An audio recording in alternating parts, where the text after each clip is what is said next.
Hey guys, Cosmironic here for a moment. This is an old episode that I recorded with Icewire back in November that got left on the editing floor. I was unsure whether or not to release this since it's got some pretty old news in it, but judging from the poll I made on Twitter about it, you guys seem pretty interested in getting it anyways, so here it is. I'm terribly sorry about the long drought of Misclick Podcast episodes in general. Please know that we are trying to get back on track the best we can when life doesn't get in our way, as it has been doing to us so far.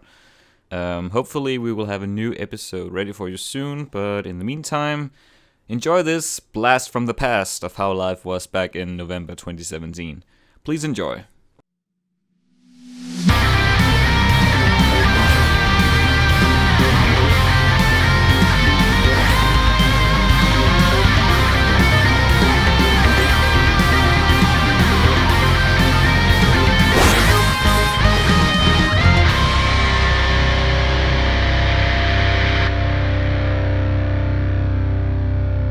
Hello and welcome to the 8th episode of the Misclick Podcast.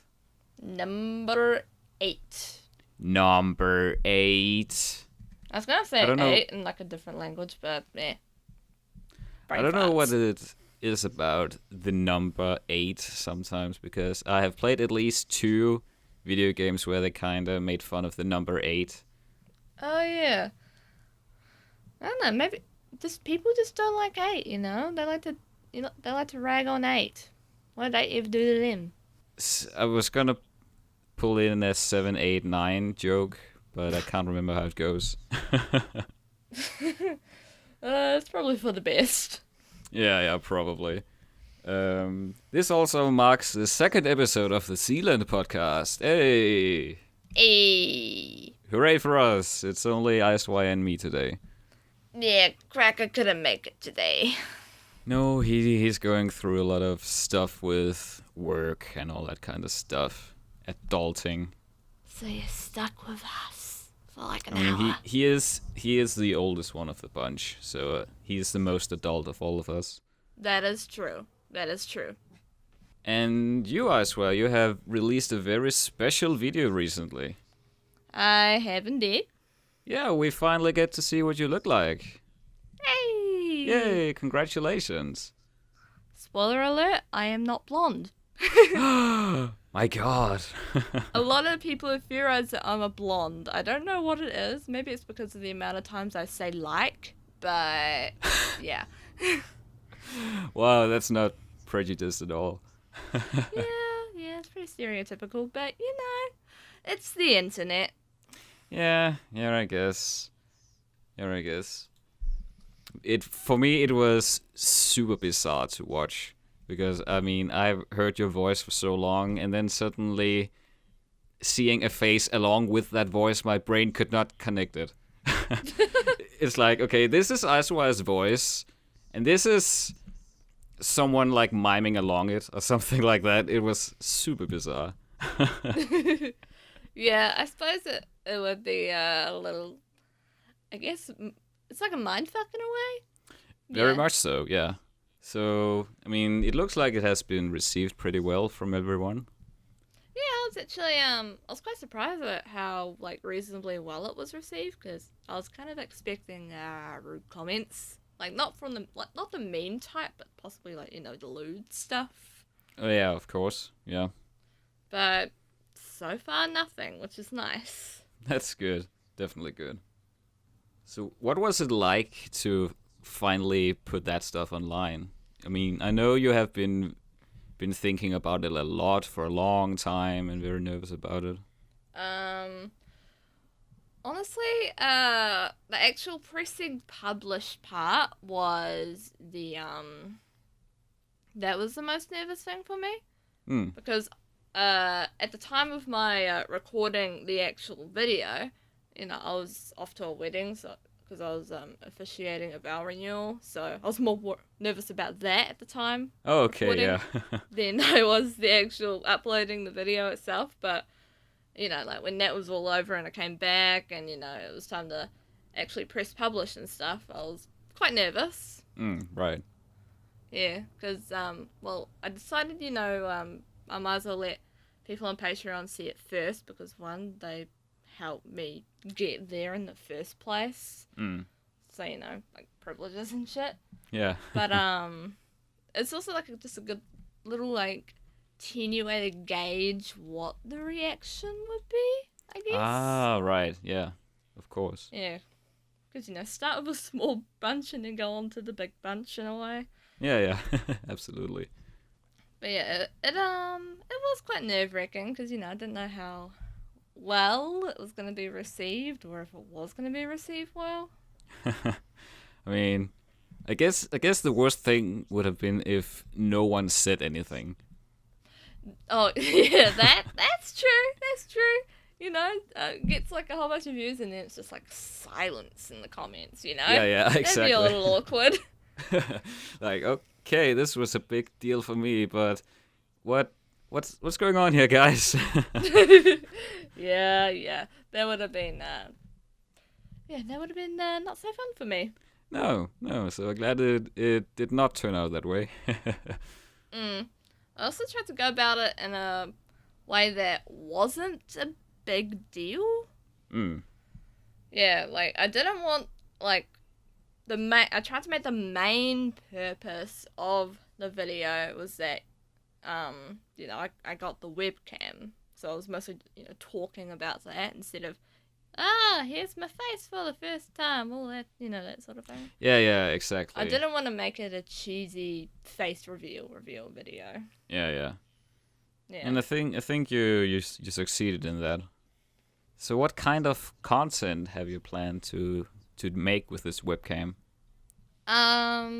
Well, at the moment it's just going to be, you know, face cam videos with some gameplay.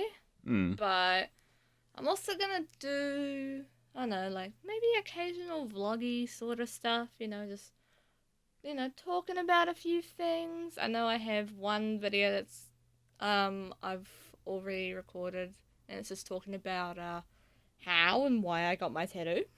Ah, right. And that's something I've wanted to make for quite a while. I actually made the thumbnail for it like 3 months ago. Oh, wow. Like, whenever the hell I got my tattoo. Ah, nice. I mean, I guess it's good to make that thumbnail like right when you got the tattoo, where it's still fresh and all that. That's true. I mean, I just got it touched up, so it looks like way better now. But Nice. So yeah, stuff like that, and eventually down the line, when I'm like in a better setup, I'd like to do some cosplay videos. Ooh, interesting.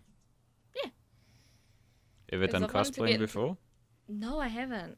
Ah, cool. So like eventually, like when that happens, I'll probably be in my own place, so I can like walk around the house as fucking Mercy, and no one will judge me or think I'm weird. Living out a fantasy. Yeah, exactly. 'Cause, I don't know, I think I'd get a few funny looks if I was like dressed as, I don't know, like Widowmaker or something, you know? Yeah. I wonder what the hardest of the Overwatch characters would be to cosplay. I think for me it would be, honestly I think it would be Widowmaker, honestly. Yeah. Because like she's purple. Well, that's one thing, definitely. That, and there's like, you know, her outfit ain't discreet. No, I mean, her outfit is more her body type than anything. Yeah, that's true. So like, I think to sort of like bypass that sort of shit, I'm probably just gonna do like the face sort of stuff, you know, focus on that side of the cosplay in the videos rather than the whole shebang. Oh yeah, absolutely. Because like, one, it's way cheaper, but you know, it's also less boobage. That too. Yeah, cause I'm pretty sure my boyfriend would have something to say if I started walking around, you know, dressed as Widowmaker on the internet. Yeah, probably. Better keep your relationship intact, you know. Even though Widowmaker does have a bunch of cool outfits. That is true. Mm-hmm. I really like the the Comtesse. Those two where she looks like super, almost Castlevania-ish. That's the only thing I can connect it to at the moment. But yeah, it looks super cool. I think if I had to pick a favorite, it would probably be her Talon skin. Yeah, I want that so badly. Oh, you didn't get it? No, oh, I didn't play during the uprising. So oh man, that sucks. I'm really looking forward till the uprising comes back, so I get another chance, or I get my first chance of getting it, I should say. Yeah, that's true. That's true.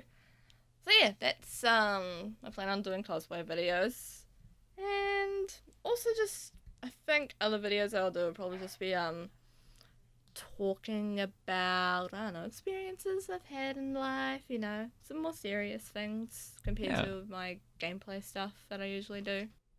Cool.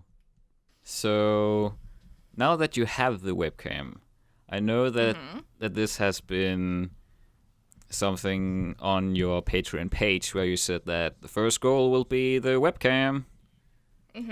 So, what now that you've gotten it, what's the next goal? Honestly, the next goal is to be able to like get enough money to get a new CPU. So like my focus now is just upgrading what I have because I'm now on a new gaming PC, but even though it is, you know, good, it could be a lot better. So eventually down the line, I do want to get like an i5 because I can't quite remember what I have at the moment, but I think it's a Pentium or something. I can't quite remember. But yeah, I just want to upgrade my stuff, and you know, the faster my PC is, the better it can handle all my stuff for videos and like rendering and playing stuff. Yep. All that fun jazz. Awesome. So, I guess I'm now the only one in this podcast who is yet to reveal my face. Hey, you're leaving us suspenseful, you know? Yeah, I guess so. Air of mystery. Anyway, to continue the show, we bring you discussions and news about video games, content creation, and everything in between, but mostly that. Pretty much. Yeah, I mean, if I were to give a summary of the past 7 episodes, it would be mostly that. Yeah, I'd say that's accurate. As well as like a few ramblings about Overwatch.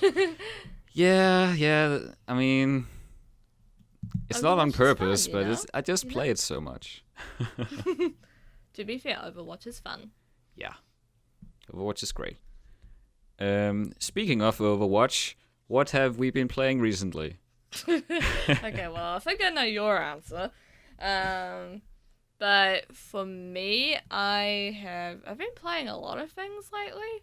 Oh, cool. Yeah, which is different because usually I only like name one thing and then that's it. Yeah. But I've been playing. Well, I played the 2nd episode of Life is Strange Before the Storm.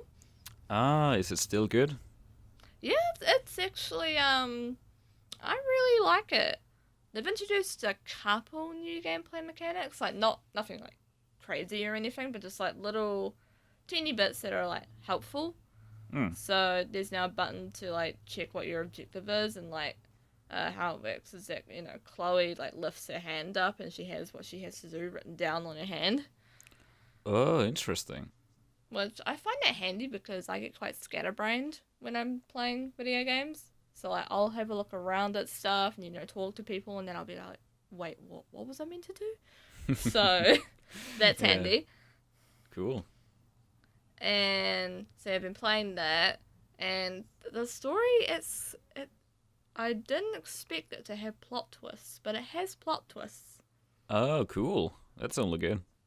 And the plot twist kind of left me just like staring at my screen like an idiot, like this full on mouth open like a dumbass fish. So yeah, there's that. And I'm horrible at seeing plot twists like ahead of time. I'm absolutely horrible. same here. Like, unless I kind of know what the game is about, I'm completely oblivious to any plot twists that come up. Yeah. Or foreseeing who's going to die or something like that.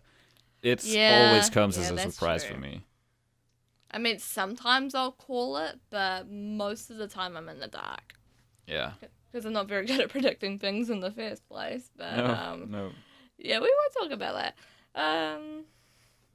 So yeah, I've been playing Before the Storm a lot, and since I now have like a proper gaming setup on my PC, or at least a reasonable one that's a lot better than my laptop was. Yeah. I mean, it's an upgrade through and through. Oh yeah, hell yeah! it's definitely a much better. But I have been playing a lot of Dream Daddy again. Okay. Yeah. Yep. I got back into that because I do want to bring those videos back on my channel, and I forgot how much I like the game. Honestly, it's so good. Nice. That's good. I don't know what format to go about the videos now. I was going to do like just little funny snippets to bring it back, but then there's dialogue and feelings and all kind of stuff. Yeah. So it's like, you know what, sod it. It's just going to be how it was, but with my face now. Yeah. So they can see how you feel. Exactly. Because like, oh man, for a dating simulator, there's a lot of like feelsy shit. Huh. Yeah, you wouldn't expect it because, dating simulator, you'd think it's just solely focused on like the dating and getting them hot dabs. But there's feelings, especially with like, because you not only do you have to date dads, but you have to raise your daughter and like be a good parent, and there's a lot of feelsy shit in that. I mean, I haven't watched anything from Dream Daddy actually, so I don't know what it's like. All I remember is when it came out, the internet went crazy. Oh yeah. It's died down now, which I think it helps you get into it more because there's less hype around it, and sometimes hype can get overwhelming. Yeah, true. So like now that the hype's died down, I can like really focus on it a bit more and enjoy it. Because I know when I first put it out, I was like really focused, like, oh my god, this is really popular right now. I gotta record all the things. But now that it's like, died down, there's less of a rush. So it's like I can actually sit back and take my time with this. Well, that's good. Yeah. You don't feel the need to rush it this time to make content out of it. No, not at all. I'm just honestly enjoying the game now. That's good. Not that I wasn't before, but I can relax a lot more than when I first started because everyone was rushing to get shit out. Yeah. So yeah, that's what I've been playing. Sweet. All right. Well, for the sake of Krakka, I didn't write Overwatch on my list. Oh wow. But he's not here, so I guess I can talk about it. Yeah, I was gonna say, like, who are you? What have you done with the real Cosmo? Yeah. Well, I'm just playing the shit out of Junkenstein's Revenge as long as I can. Yeah.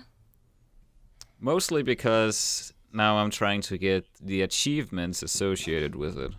Not because I am... Not because I'm much of an achievement hunter, but it's just there are some cool sprays connected to them, and I kind of want those. I've only been able to finish Junkenstein on normal mode and once on the endless mode. But anything higher than that, I just get my butt wrecked. I play on normal and hard on both modes, and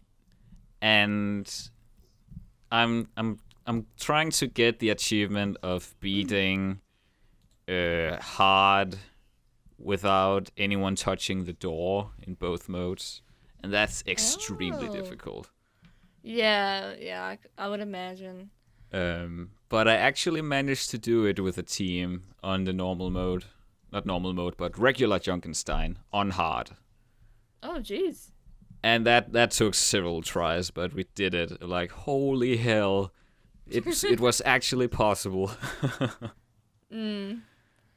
I know of my experience of Junkenstein, it's made me practice characters I wouldn't typically play. Because I was sort of knew how to work McCree before, but now I'm a lot more experienced in using him. Same. And Hanzo. I had to play Hanzo in a few games because everyone else auto-picked, and I was shit at it. but because I had to play Hanzo for a couple of games, so because auto-picking. Right. And no one else, it was either him or Anna, and I can't really get a good grip on Anna, so... Anna's not too fun in that mode. Yeah, nah. I got a bit more practice as Hanzo, and I'm actually kind of okay at Hanzo. I mean, mind you, the robots are moving slow as hell, so it's easier to headshot them. Yeah. But... It feels very satisfying when you do, regardless, right? Yeah, I managed to get 3 in a row, and I was like, oh yeah, I'm an expert. Oh yeah. I am the master archer. I am a legit Hanzo main. Oh god. Let's hope it never comes to that. I am still through and through a Diva main, as well as a Mercy main. Oh, Diva main now. Interesting. Yeah, I alternate between Mercy, Diva, and Sombra, so... But I've been branching out a lot more recently. Yeah, cool. I mean, I kind of branched out to Anna before Junkenstein. So when I saw Anna was one of the 4 that you had to choose, I was like, oh, okay, maybe this is a bit too much Anna for me now. Yeah, I can understand that. But I think honestly, Endless is a lot more fun because you can choose more characters. Yeah. I actually found myself picking Genji a lot. Genji, really? Yep. Even though I have been maining the 3 characters that I play, I've been branching out a lot more of other characters that I wouldn't typically play. So Genji is one of them. I am not the best, but practice.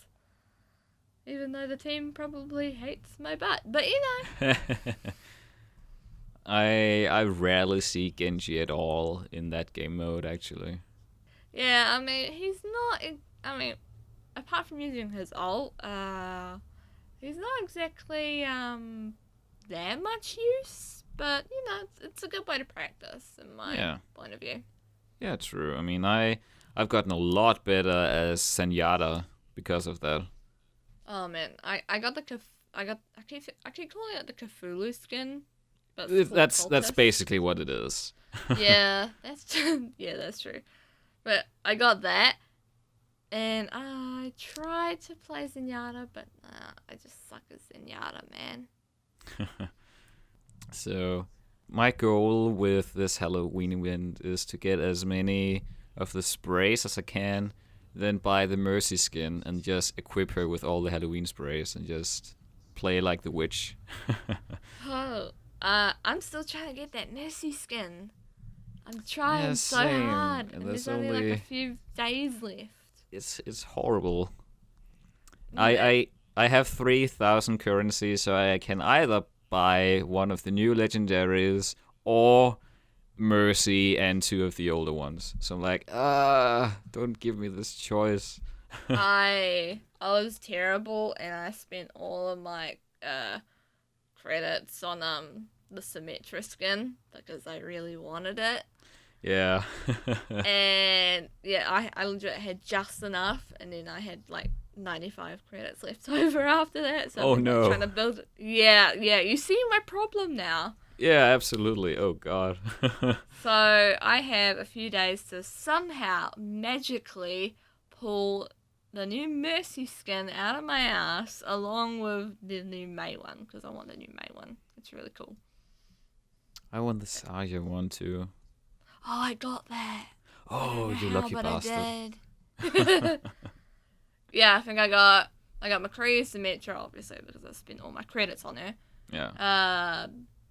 Zarya, Zenyatta, and a couple of ones from the older event.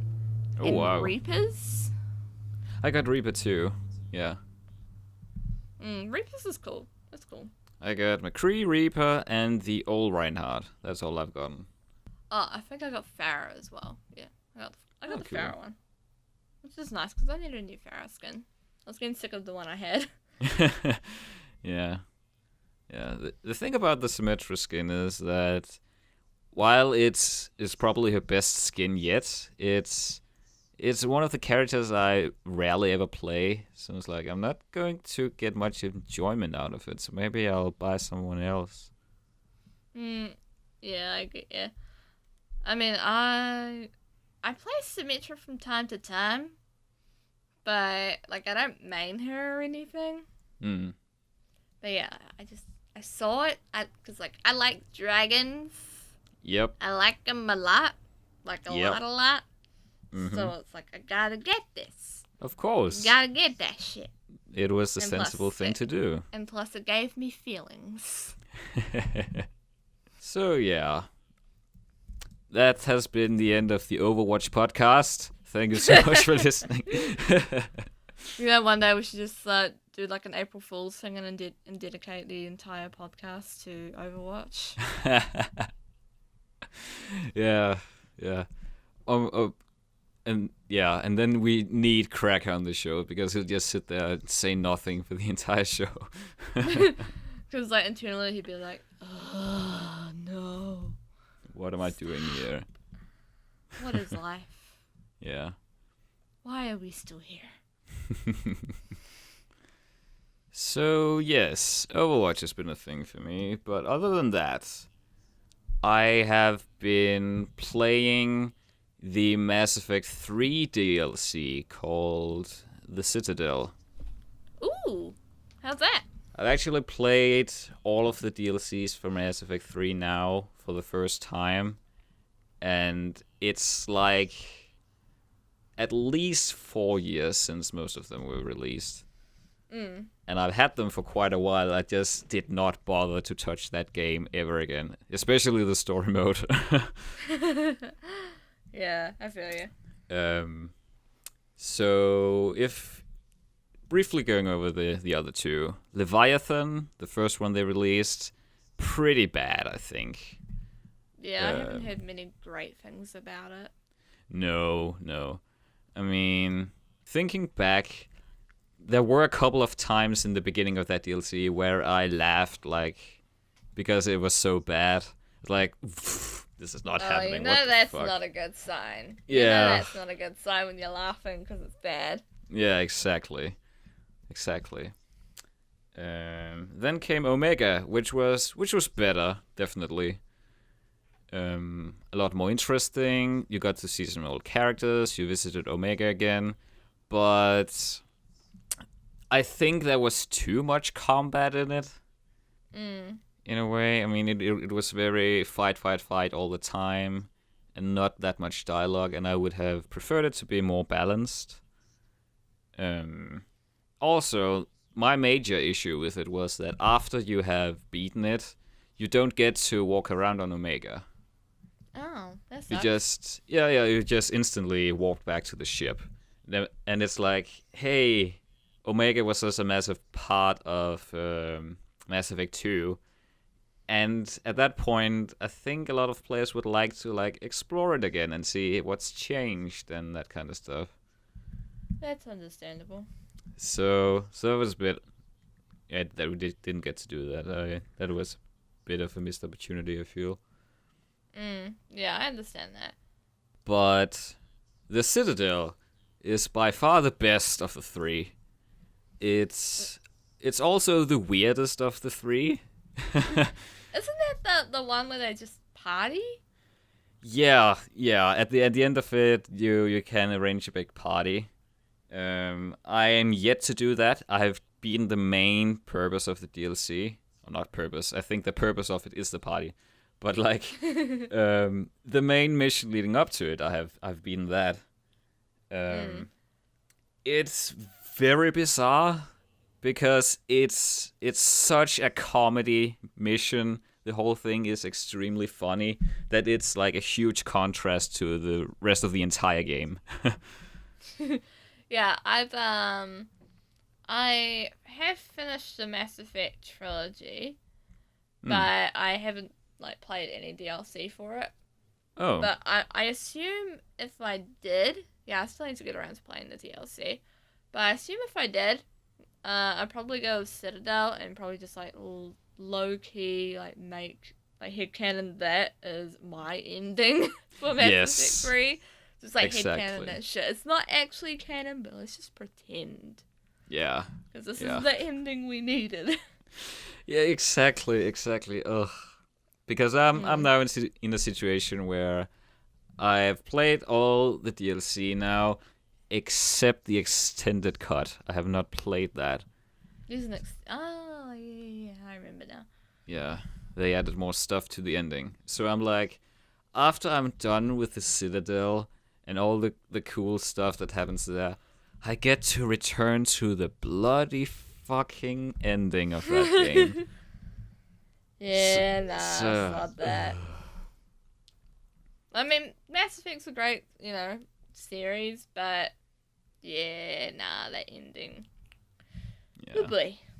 It's not fun. Nope. So yeah, that's why I personally have headcanoned the Citadel as my ending. I think most people have. Yeah, from what I've seen on like the internet and like Reddit or Tumblr, literally everyone headcanons that as their ending. Yeah. Because it's so much better. It's the ending we needed. Yes, you actually spent the ending with your crewmates. Who would have thought? And everyone was happy and alive. Yay. My god. And Grunt is drunk, right? Doesn't he get drunk?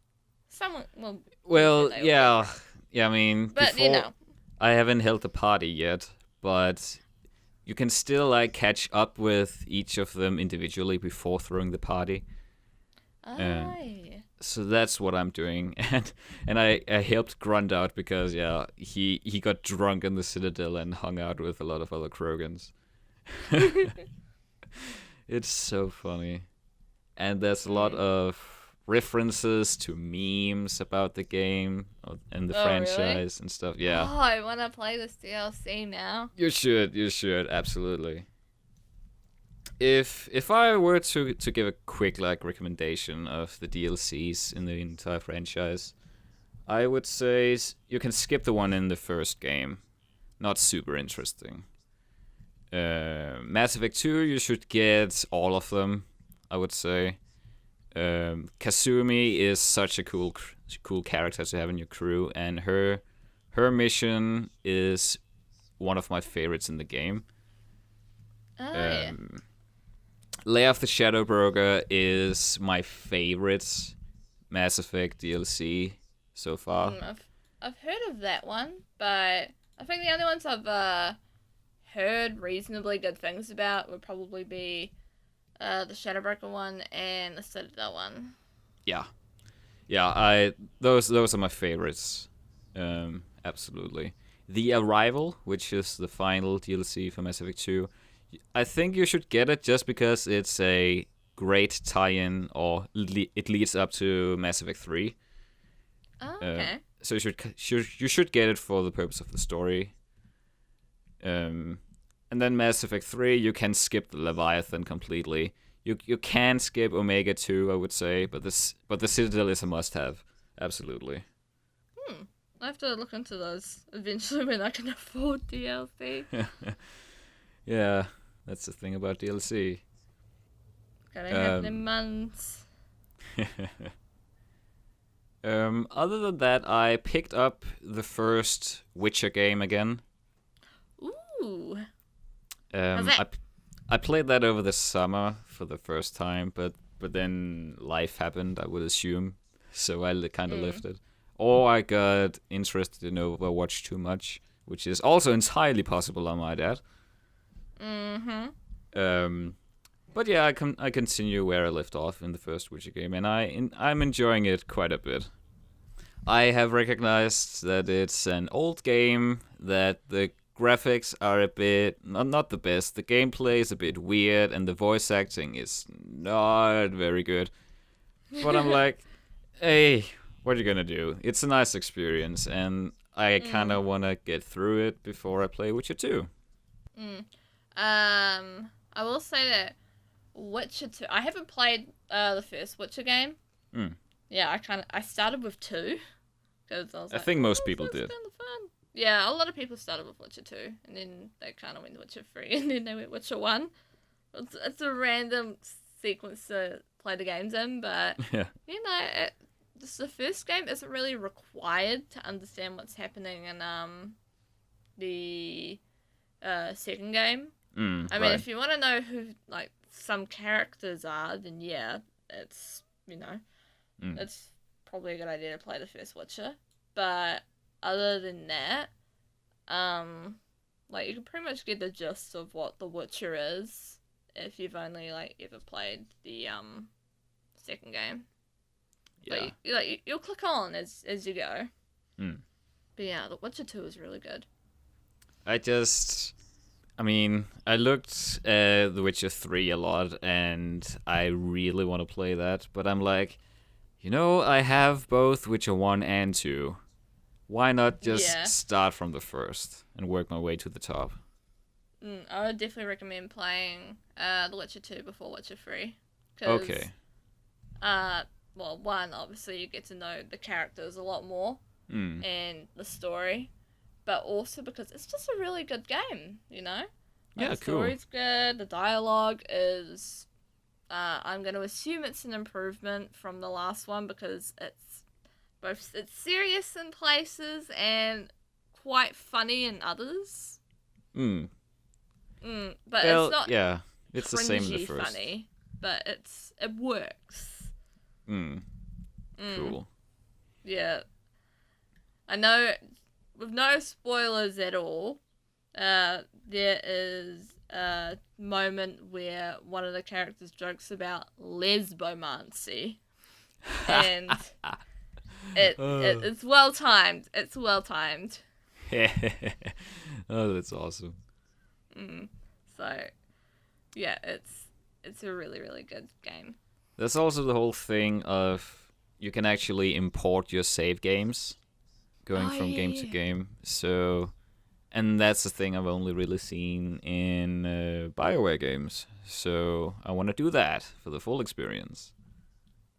And with The Witcher 3, I know that you can, they have a moment in the game where it's like, even if you haven't played The Witcher 2 or any of that before, that you can sit down and be like, okay, so this happened and this happened. Which one's true? So you get to pick sort of what happened in the previous game. Ah, I see. Yeah, so that's how they've done that. Cool. Which is pretty good if you want to, like, chop and change, you know, from what you did in the second game. Yeah. Yeah, absolutely. It does change, because if you did something if you did something different from your first time playing The Witcher 2, and you change that in The Witcher 3, it changes a lot. So, like, cool. cutscenes there'll be cutscenes that you wouldn't get if you didn't make specific choices. Oh, cool. And, like, entire quests and shit. Yeah. So, yeah. I like stuff like that. Just basically, I recommend The Witcher. Glowing recommendation. Yep, absolutely. So, yes, I guess it's time to move on to today's topic, which will be news from the games industry. And spoiler alert, it wasn't about Overwatch. The topic wasn't Overwatch. Yeah, many would have thought, but no. This is going to be a big one because, knock knock, it's Activision, and apparently they missed the old days where they were considered the worst games publisher. Apparently it's 2007 again, and they want Activision back as a king of scummy practices. Whew, boy, okay. The main headline is basically this.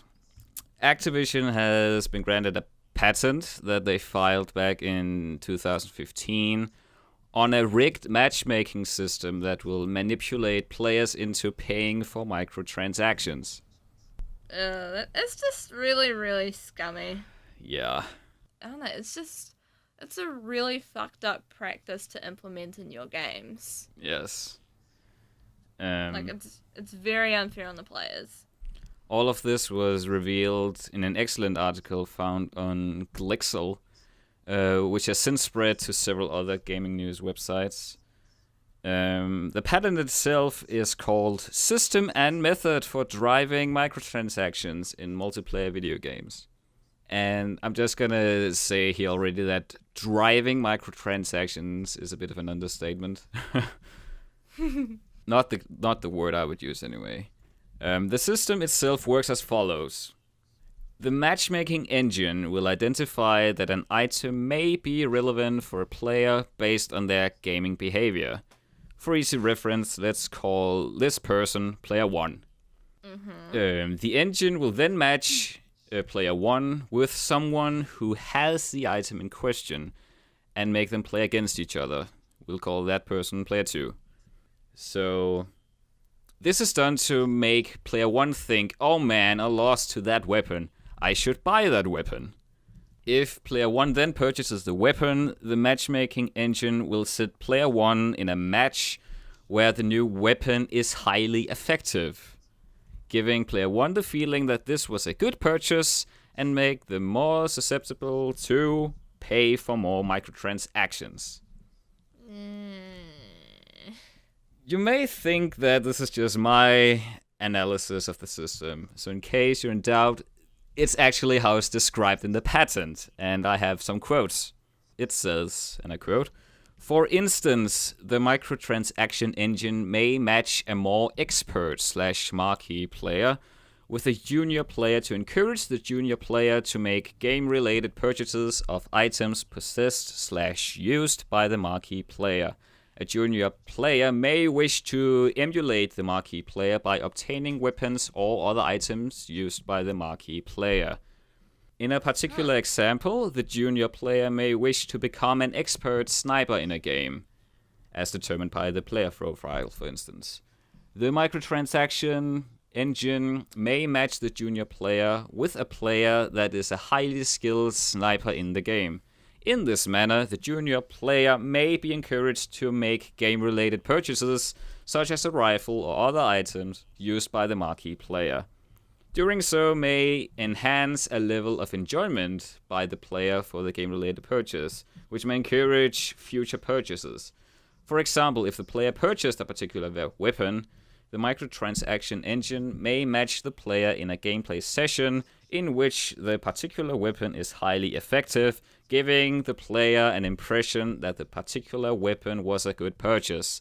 This may encourage the player to make future purchases to achieve similar gameplay results."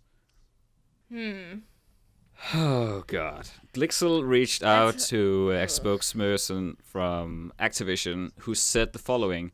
This was an exploratory patent filed in 2015 by an R&D team working independently from our game studios. It has not been implemented in-game.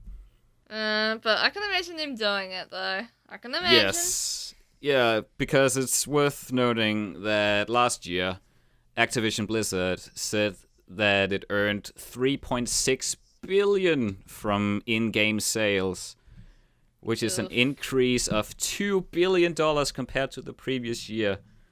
Oh no, they're totally gonna put that shit in the game. I bet you. Oh my god. Like, I would not be surprised if they're gonna put it in the game. Not at all surprised. I mean, clearly. It's Activision.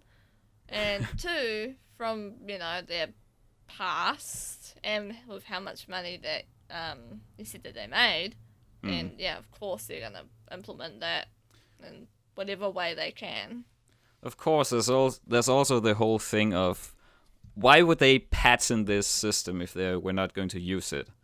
Yeah, that's true.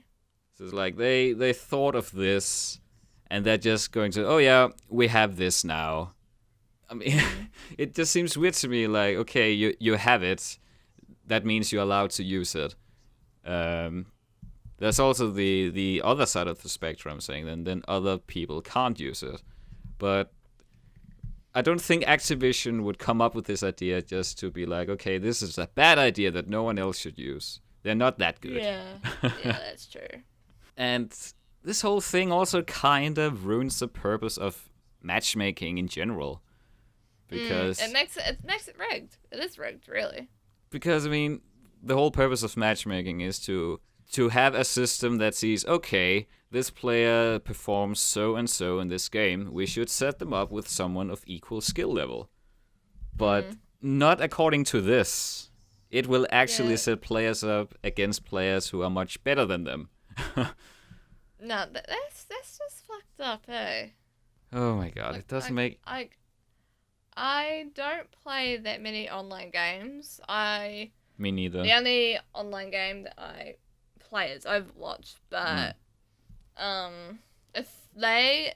I'm just going to use Overwatch as an example. If they implemented that sort of thing in Overwatch, it would make me not want to play the game. Because, you know, it would feel totally rigged.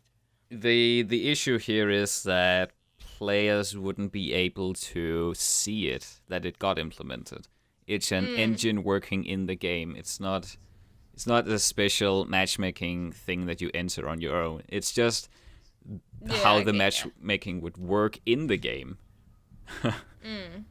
Which makes it even worse. But I mean, this is a system that only really works in games where you can buy weapons already. In a way, it will only work in games that's already pay to win. Yeah, that's true. The ones with the better weapons, you need to buy those in order to be good in the game. I mean, it wouldn't work in Overwatch because all the loot things are cosmetic. So probably, I don't know, what was the one that came out? Was it Shadow of War? Well, yeah, they have a, what's it called? They have a multiplayer component to it. Primarily, that's a single-player game. I don't know how it works in Counter-Strike. Yeah, I'd say it'd be more like, online shooter games, like, I don't know, PUBG or something. Yeah. I wish I could name a game from the top of my head that it has, like, you can buy games to be better. Yeah, I couldn't think of one either, so you're not alone on that. But yeah, this is a system that is so rigged and is made purely to make even more money out of gamers. Yeah, that's basically all it is, you know. It's just a money-grabbing scheme. Absolutely. Also, just the way it's described in the patent itself. I mean, it's described as a user journey at its core, but there's a lot of the user may do this, the user may not. In the patent itself, there is like a sort of diagram that shows the user journey from start to finish, but it kind of divides into two at one point. And that's at the point where it says, or where it asks if the first player purchased the item. If they did, it says, place first player in gameplay session for which the item is effective. But if they say no, it says, update player profile to indicate non-purchase. Oh. And then it stops. So I'm very curious to see what would happen in that case. So the system can now see, okay, this player did not buy the item that we thought they would buy. What happens next? Yeah. Does the whole thing start over? Who knows, eh? But what I am gonna ask is, like, for you personally, because I know, since even though I don't know that much about Activision, you know, personally, So, you obviously know a lot more about Activision and, how shitty they are and stuff. Because you're clearly, fairly, it's rustled your jimmies, this particular topic. But, I just want to ask, so this is just like a beta thing for them right now, yeah?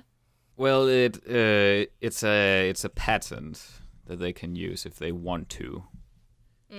So, hypothetically, how do you think you would feel as a player if they, officially started using this system in their games? Like, officially, like, permanently. And not just, testing it out. It would kind of ruin the industry. I would say, already as it is, and this is a topic for a whole nother day, loot boxes is getting very intrusive in a lot of games. Basically, big companies have gotten the gist of that players are okay with having gambling components in their games. And, looking at the numbers, at how much they earned on microtransactions alone, they will be very interested in continuing this thing. Yeah. Gaming is slowly becoming a thing, becoming a money machine instead of an art form. It feels like that, especially with this system, that the AAA games are trying to only make more money instead of making games that players actually want to play. Yeah. I know there are a few games that don't actually have microtransactions, which is great, because I know, I'm pretty sure Horizon Zero Dawn doesn't have any microtransactions at all. That's good. But is it a game that could benefit from it in any way? Honestly, no. The story is, strong enough on its own, so. And plus there's a DLC coming out, like, November. I'm just thinking, is there any loot in that game at all?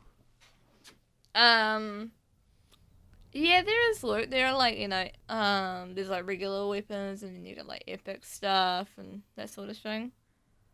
So there is, like, higher ranked weapons than others. So they could have put microtransactions in and, done, like, a loot system or whatever, however you want to call it, but it's chosen not to, which is nice. Yes. But again, this is a system that works in multiplayer games. Most of those games anyway, who has the pay-to-win model where you can buy weapons and stuff, there, of course, there's a way that you can earn them the normal way. But it will just take a whole lot of time. Yeah. So, if you're looking for a specific weapon and you see someone else having it, you're like, oh, god damn it, I'll just buy it instead. It is a plausible way of thinking. And I guess it is the argument that, people that, they want to play the game, but, they have busy lives or whatever, so it's like, oh, might as well just freaking speed up the process. Yes. There is that argument, and I guess that is an angle that they use to sort of, market this sort of thing, but the majority of players, they want to do the grind, the natural way, and yeah, I don't know. I just think the system is really shitty overall. It only benefits one player in this whole thing, and that's Activision. And that's the thing I find hilarious. That's when the system has tricked them into buying the thing, then they get placed in a match where the thing they bought is superior in the match, so they will feel great about it. What the hell? Yeah, that's fucked up. And I know that, since this has come out, people are like, what the fuck, Activision? But they don't care because, it's money. It's like easy money for them. And I think they got out of it a bit too quickly by saying, Oh yeah, we had nothing to do with this patent. We haven't used it for anything. Lol. Mm-hmm. But I mean, also looking at the recent backlash that Destiny 2 got regarding the shaders, which is one use now. Yeah, that's. Oof. And they are already earning money on that shitty business model, and here is yet another. Just why are you gonna do this, video game companies? It's why because don't get me wrong, I do like my AAA games because I do play a lot of them. I mean, obviously I played Horizon Zero Dawn, I've played The Last of Us, and a few others here and there. But this is kind of a reason why I have been edging a little bit more towards more indie developers. Yes, same. Because they work their butts off on games that they really want to make good for the players and for themselves. Because if I look at, even though it's not a multiplayer game, Hellblade, that was done really fucking well. Like, ridiculously well. Was that an indie game? Yes, it was an indie. It was made by Ninja Fury, which is an indie studio, so that counts as an indie game, but it just has really fucking good quality, even though it was only worked on by, 12, 20 people. Huh. So, yeah, even with, the limited resources that they had, the game turned out great. And, it just sort of shows that, even though there is, a whole bunch of game practices, like, EA and Activision being dodgy motherfuckers of their, microtransactions and loot boxing and, matchmaking and all that stuff, there is some good in the rough, which kind of, like, I try to be an optimist, so, that makes me, less cynical about the future of the gaming industry, Yeah, I mean, there's a strong fundament under this whole gaming industry, and that's the indie scene, which is an incredible scene, I might add. We have had some fantastic games coming out there that are far more creative than any AAA game will ever be. So, yeah, I agree. The indie scene is really, really great. I mean, they work their asses off on what, they create, and, they put a lot of time and care into it, and for the most part, with a lot of indie developers and their games and stuff, from what I can tell, because, I mean, typically I haven't played many indie games in the past. It's only been very recently that I've gotten into them. Yeah. But, the microtransactions and stuff, that's far from their mind, I mean, some might throw in the occasional DLC to add more to the single player or whatever it is. Which is fine. Which is totally fine. Because, if it's story DLC, I don't see anything wrong with that. But, when it's stuff for, like, weapons and, I don't know, like, armor or something, then that's where it gets a little bit dodgy. It's when the DLC itself is game altering. That's true. In its gameplay, when you can be superior because you have paid extra for it. Yeah, that's true. And that's especially a problem in multiplayer. I wish I could think of a multiplayer game off the top of my head that does that sort of thing, but I just can't think of one. I think it's because I don't play those games, because they're bad. Exactly. That sort of shit puts you off playing multiplayer. But what I will say that I'm just remembering is that The Last of Us, they have a mode called Grounded, and that's online multiplayer. And I know that you can buy weapons. Ooh, shit. Yeah, I know that there is, that you can buy, like, I don't know, rifles and shotguns. But there's not there's not like shit tons to choose from. It's just like teeny little bits here and there, but there are those sorts of microtransactions in The Last of Us's multiplayer. Wow, okay. You wouldn't think that considering it's The Last of Us, but... No, exactly that. I'm kind of shocked to hear that. I wouldn't think Naughty Dog would do that. I mean, Uncharted 4 has multiplayer. So does 3, I think. But yeah, I'm hoping. I mean, they probably are gonna, put in the multiplayer stuff again in part 2 of The Last of Us. But part of me hopes that they won't, because no one cares. See, this is the thing about The Last of Us's multiplayer. No one gives a fuck. Literally no one. No one even plays it to this day. Like if you told me, oh, you want to play The Last of Us multiplayer, I'd be like, nah.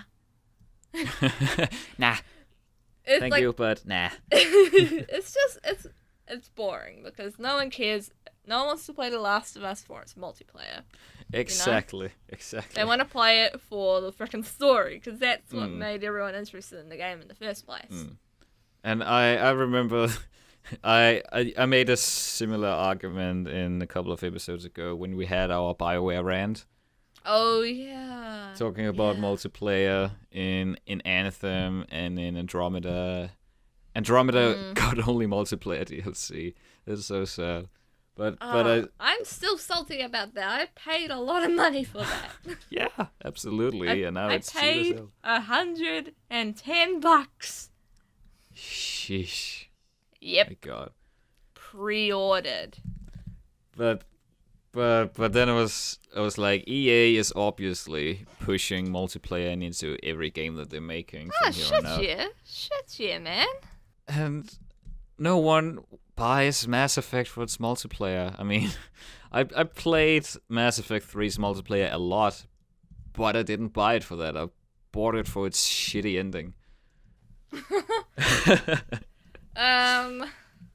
Yeah, and I can make the same statement about why I got Andromeda, No one wanted a multiplayer for it, We just wanted the story. I know for me, I was really hyped for the story, not the multiplayer aspect of it.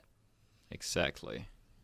And I think with a lot of single player games that implement multiplayer modes and stuff with these sorts of microtransactions, I'd say I understand why they're doing it. They're trying to get money, but it'll die out very quickly, because if you're implementing a multiplayer mode into a single player game with all these microtransactions, people are only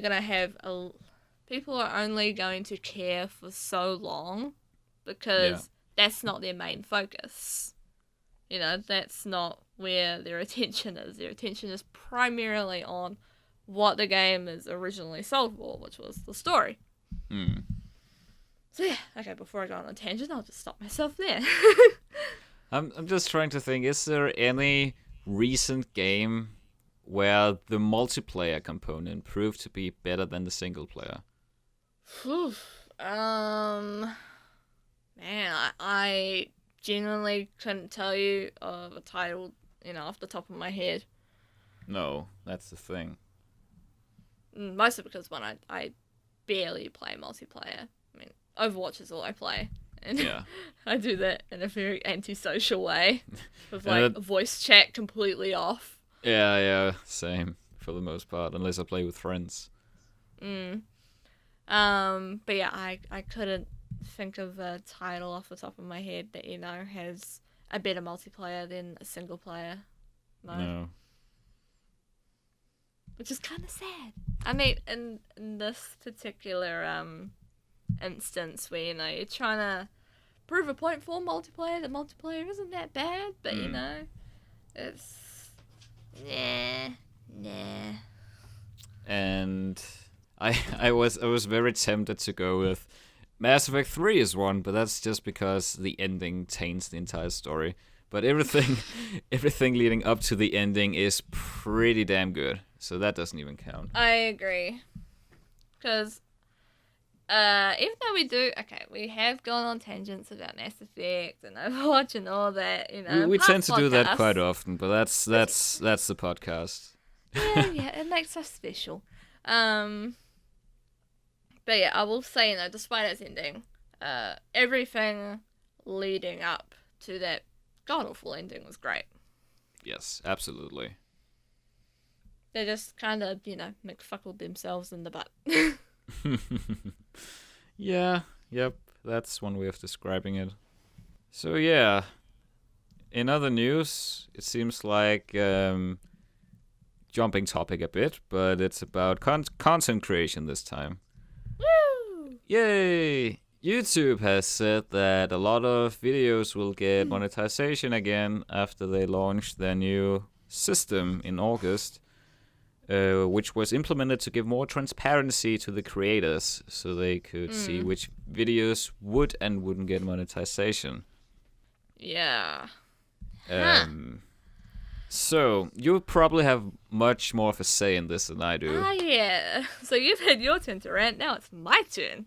See, it all works out. You get to rant about Activision, I get to rant about YouTube, Yay! It all works out. Perfect. So, okay, with my experience with, demonetization, I've been hit hard. Like, I didn't think I would get hit as hard as everyone else, considering, I've uploaded like 300 videos over that. That's still a lot. Well done. Oh, yeah. Thanks. But yeah, I have been hit hard along with my videos, like, because I've been doing a lot of Sims 4 content lately. So anything that isn't Sims 4, I've noticed has been demonetized. And I get... What? Really? Yep. Actually, not. Well, okay, that's not true. I did put out, like, a gameplay thing of The Sims 4. That got demonetized. Huh. And, but yeah, anything that isn't that has been demonetized. I put out a channel update saying, thanks for 800 subs and all that stuff. And that got demonetized. What? Yep. All I did was talk about thanks for 800 and that I was going to a wedding, so videos would be slow. That got demonetized. There's your problem. Weddings, that's not advertiser friendly. I'm sorry. Oh, god damn it. Fuck. I was going to talk about baby showers next. Damn it. Oh my. Well, that's gotta cross it off the list then. That's not gonna happen. Okay, let's get my paper and cross it off. But, the sucky thing about this demonetization is that, it's very unfair, especially because the bigger content creators, they can appeal it a lot easier than the smaller ones because, they get thousands of views. Whereas, like, smaller content creators, we only get, I know in my case, I only get 20 to 50 views. If I'm lucky. Lucky. So on the odd occasion, a video of mine will do really well and it will go into, like, triple digits. But, so yeah, that makes it harder, like, the actual appealing process. But, see, the thing is with the demonetization is that I'm hoping that these new changes are going to fix the fact that I never get notified when anything's demonetized. Ever. I don't think anyone does. Oh, wait, I got a notification saying that my Wolfenstein 2 breakdown video was demonetized.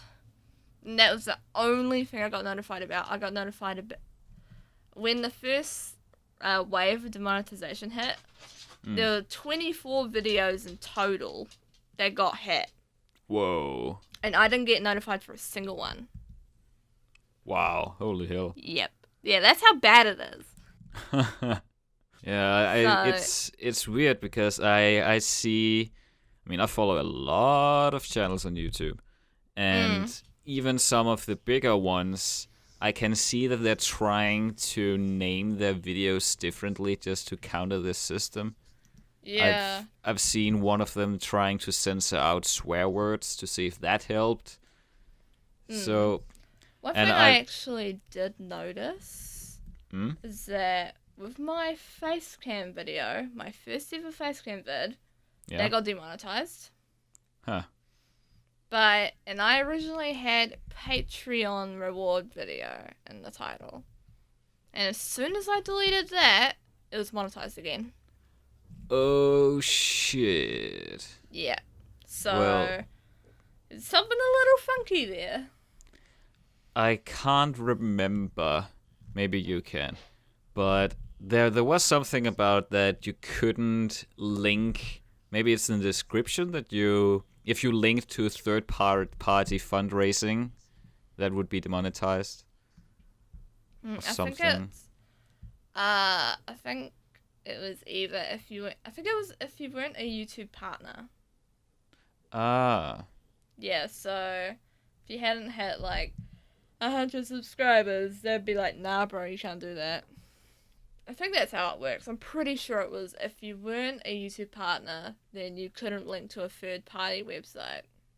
But yeah, there was a whole lot of talking about what this means with Patreon. If you can't link to your Patreon anymore, if you can't talk about Patreon anymore, because that's how a lot of YouTubers get a lot of income these days.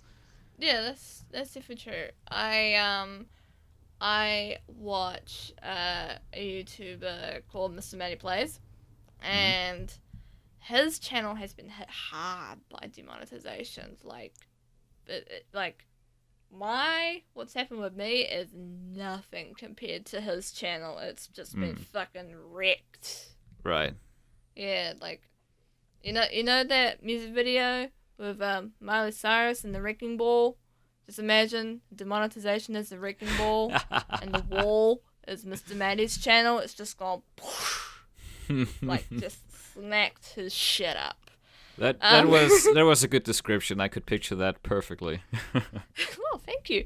But yeah, because of this, he's losing a lot of money, so he's had to promo the shit out of his Patreon and a couple of separate videos.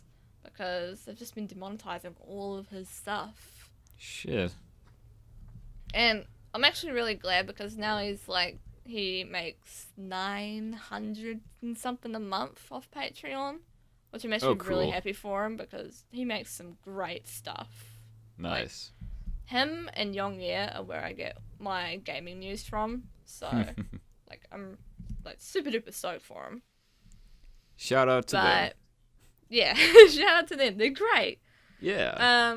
So I find that a lot of channels that get more views get sort of kicked in the ass a lot more as well. Especially if I don't know. I'm trying to think of an example where someone's been demonetized to the point where they can't do YouTube full time. I haven't seen that. Actually, I can name one. Oh no, really? Yes, I can. That's sad, but I can. There is a channel that I watch on the regular called Lone Vault Wanderer, and he does content similar to Mr. Matty's stuff, and they're actually friends. They do a podcast together, which is how I found him. And his channel's a lot smaller. He's 50k subs compared to Mr. Matty's, who is 300 something. But yeah, his shit has been demonetized, and even stuff saying I need a break has been demonetized. Him talking about how the YouTube system is getting to him and how everything's he works his ass off on all his videos and they get demonetized and stuff. It's getting to him, so it's I need to step away. That got demonetized. And yeah, apparently he sent a couple of videos that it's gotten that bad to a point where I'm struggling to do this part-time. So shit. Yeah. Yeah. It's not a fun time for us. Yeah, we'll see what happens with these changes. I mean, they say a lot of stuff like today's performance improvement update was only possible because of the feedback you gave to the system through the appeals process, all that kind of stuff. So I mean, at least they're realizing the problem. Yeah. One thing that I will say that does irk me is that a lot, because obviously people bitch to the YouTube creators' Twitter account. Like, they'll screenshot their shit and be like, hey, why is this demonetized? And a lot of the time, it's very copy-pasted responses. Yeah. Like, unless you're huge, like, I don't know, like Casey Neistat or Philip DeFranco huge, then you don't really get any, like, oh, hi, so-and-so, we can sort this out for you. It's just copy-paste, boom, hi, what's your problem? DM us for details, you know? So, I mean, you have followed this a lot more closely than I have. For good reason. I mean, it had an impact on your channel, and I don't have enough views to even monetize my videos. So it's not affecting me in any way. But reading their YouTube statement where they said that the system was made to give more transparency into how each and every video is monetized. To me, that sounds like that the monetization issue would be there anyway. Now we can just see it. Yeah, I can see that. I don't know. I really do hope these changes are going to, be good. I mean, I know 30% of things that have been demonetized across YouTube will be monetized again. Yes. But I don't know. I'd like to hope that, things are going to get a bit better, but honestly, who knows? I mean, I know for me personally, and I actually get quite a bit of flack for this from some people, but I would like to do this full time someday. If I ever got lucky, I would love to do it. Who wouldn't, honestly? So yeah, all the demonetization stuff, that affects how much revenue I get. Which I found out a couple of days ago that I actually do get revenue, amazingly. Amazing. A little bit, but not enough to get paid monthly. So, it's also an incentive to continue, but it's also a hindrance in the fact that when your stuff gets demonetized, you lose that revenue and you earn less and less as time goes by. Yeah, that's true. So, yeah, I really do hope that they fix their shit, because they really do need to fix their shit. Yeah, but absolutely. Yeah, it's honestly a wait and see game. Yeah, I think the problem is that they created YouTube as a service that got way too big for them to handle. It feels that way. Because now after the whole PewDiePie thing, they got a lot more focus from advertisers on, hey, where are our video placed? Maybe we're not okay with this. And that led to the whole adpocalypse, so to say. Yeah, I mean, PewDiePie. God dang you. Yeah. God dang it, Felix. You may respect whammon, but you need to calm down. So, I guess that pretty much wraps up this episode. Yeah, pretty much. We've both had our turns ranting about things. Yes, absolutely. Thank you so much for listening to our rants. Yeah, we appreciate you listening. Yeah. Just thanks for listening to the tangents. Especially from me, because Lord knows I can go on tangents. That's what happens. If you got here through a misclick, we hope that it turned out to be a happy little mistake for you. Yeah. And we hope that you agree with our rants in that case. I am Cosmironic. You can find me on Twitter if you like. Where can we find you, Icewire? You can find me on Twitter as well at IceWireWasTaken, or on Instagram at ice_wire. I post dog videos and cat pictures. It's pretty cool. Yeah. Are there going to be selfies now too? I guess so. But not overwhelming. There'll still be a shit ton of dog pictures, because, come on, my dogs are way too cute. Yeah, obviously. And that is the two of us. We have been the Misclick / Sealand podcast. And you are a great listener. Thanks for now. Goodbye. See ya.